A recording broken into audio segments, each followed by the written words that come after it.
আসসালামু আলাইকুম। সবাই হয়তোবা এই ঐতিহাসিক জায়গাটা দেখে মুগ্ধ হচ্ছেন যে জায়গাটি কোথায়।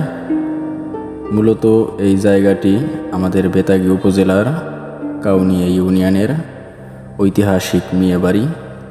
তো আমরা আজকে চলে আসলাম মিয়াবাড়ি পরিদর্শন করতে।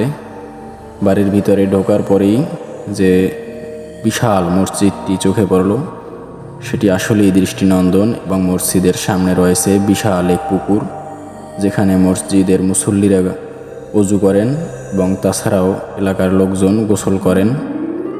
তো এবার আমরা বাড়ির ভিতরে প্রবেশ করতে চাই। প্রবেশ করার প্রথমেই আমরা দেখতে পেলাম লম্বা একটি ভবন। ভবনের ভিতরে বিশাল বারান্দা এবং বারান্দায় চৌকি পাতা আছে, যেখানে এলাকার লোকজন বিশ্রাম করেন। তো চলুন আমরা এই ভবনটি থেকে বের হই। বের হওয়ার শুরুতেই আমরা দেখতে পেলাম একটি খোলা মাঠ। মাঠের চারিদিকে রয়েছে খেজুর গাছ, নারিকেল গাছ, তাল গাছ এবং তারপরেই একটি পরিত্যক্ত ভবন। এখানে মূলত অনেক আগে লোকজন বসবাস করত, কিন্তু বর্তমানে ভবনটি পরিত্যক্ত।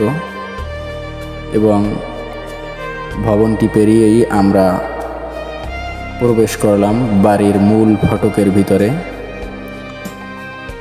প্রবেশ করেই দেখতে পেলাম সুন্দর সুন্দর ভবন।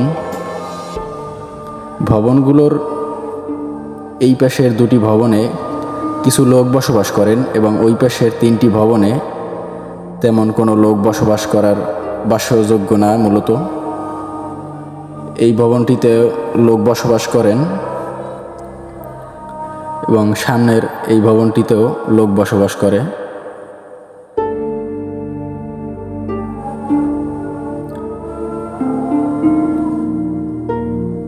এই ভবনটির সামনে রয়েছে সুন্দর একটি ফুল গাছ। তারপরে সামনের যে এই পরিত্যক্ত ভবনটি দেখতে পাচ্ছেন, এটি মূলত বসবাসের যোগ্য নয়।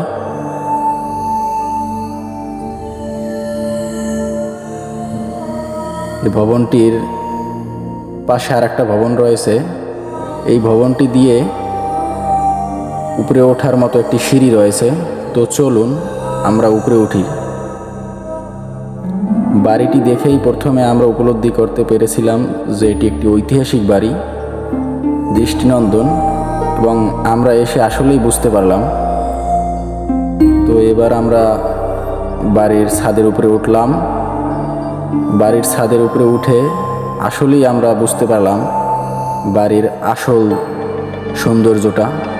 এই জায়গা থেকে বাড়ির মূল ফটকের দৃশ্যটা আসলেই দৃষ্টিনন্দন এবং দেখার সৌন্দর্য রয়েছে। তো এইবার আমরা ক্যামেরাটা একটু ঘুরাই, বাড়ির যে সামনের যে অংশটা সেটি দেখি। এই ভবন থেকে মূলত বাড়ির প্রথমেই প্রবেশ করার সময় যে মসজিদটি দেখেছিলাম, সেই মসজিদের মিনারগুলো খুব সুন্দরভাবে দেখাচ্ছে। এবং তারপরে যে ভবনটি রয়েছে সেটিও খুব সুন্দরভাবে এখান থেকে ফুটে উঠেছে।